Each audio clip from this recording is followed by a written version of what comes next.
जय श्री राम दोस्तों, कैसे हैं आप। उम्मीद है आप अच्छे होंगे। दोस्तों, आज मैं जो आपको सुनाने जा रहा हूँ वह रामायण का एक ऐसा अध्याय है जो बहुत ही कम लोग सुने होंगे। वह मैं आपके साथ साझा करने जा रहा हूँ। अगर आपने इसके पहले इस विषय में सुना होगा तो कमेंट बॉक्स में अपना सुझाव हमारे साथ शेयर कर सकते हैं। इस कहानी के शीर्षक का नाम है तपस्विनी स्वयंप्रभा। दोस्तों, एक चीज और बताना चाह रहा हूँ। जो वानरों को आदेश मिलने पर वानर सभी जगह माता सीता की खोज कर रहे थे, जैसे जंगलों, गुफाओं। इन्हीं में एक गुफा अत्यंत ही अंधकारमय थी, किंतु वानरों की दृष्टि उस अंधकारमय में ही भी कार्य कर रही थी। उनका तेज और पराक्रम अवरुद्ध नहीं होता था और उनकी गति वायु के समान थी। तीव्र गति के साथ वे उस गुफा में पहुंच गए। भीतर पहुंचकर उन्होंने देखा कि वह स्थान अत्यंत उत्तम, प्रकाशमान और मनोहर था। चारों ओर साल, ताल, तमाल, नाग, केसर, अशोक, धौ, चंपा, कनेर आदि के पुष्प वृक्ष दृष्टिगत हो रहे थे।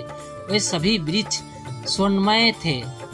उनसे अग्नि के समान प्रभा निकल रही थी और उनके फल फूल भी सुनहरे रंग के थे।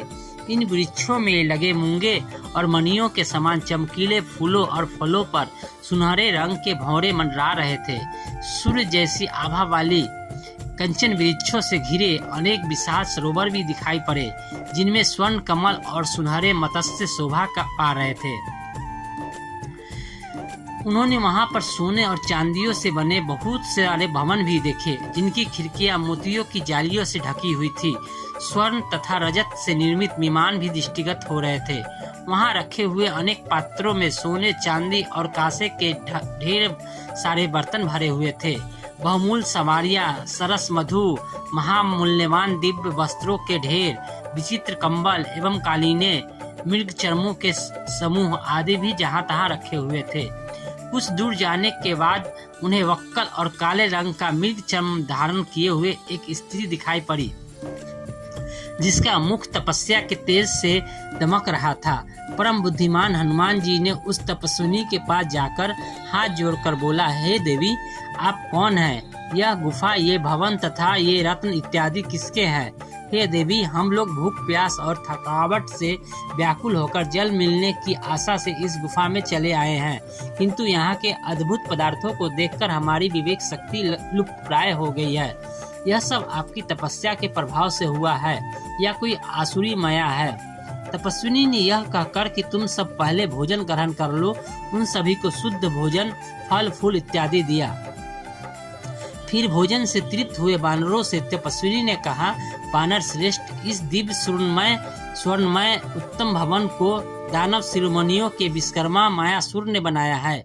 इस भवन में निवास करते हुए मायासुर का संपर्क हेमा नाम की अप्सरा से हो गया, जिससे क्रुद्ध होकर देवराज इंद्र ने अपने वज्र से मायासुर का वध कर डाला।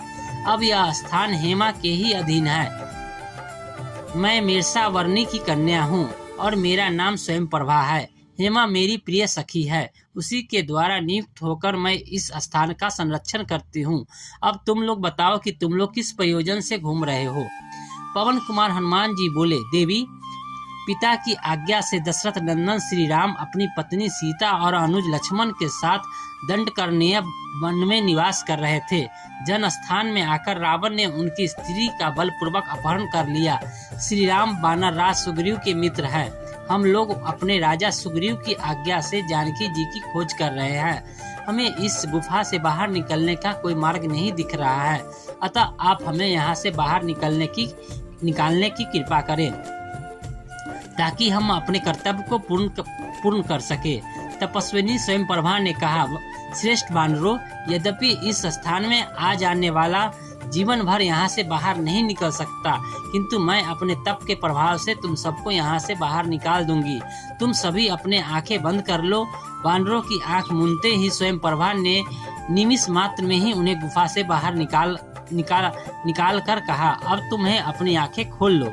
यह देखो, तुम्हारे समक्ष महासागर लहरा रहा है, तुम्हारा कल्याण हो। इतना कहकर तपस्विनी स्वयंप्रभा अपने स्थान में वापस चली गई। ये थी आज की कहानी। आपको कैसी लगी कृपया जरूर बताइएगा। धन्यवाद। जय श्री राम। आपका दिन शुभ हो।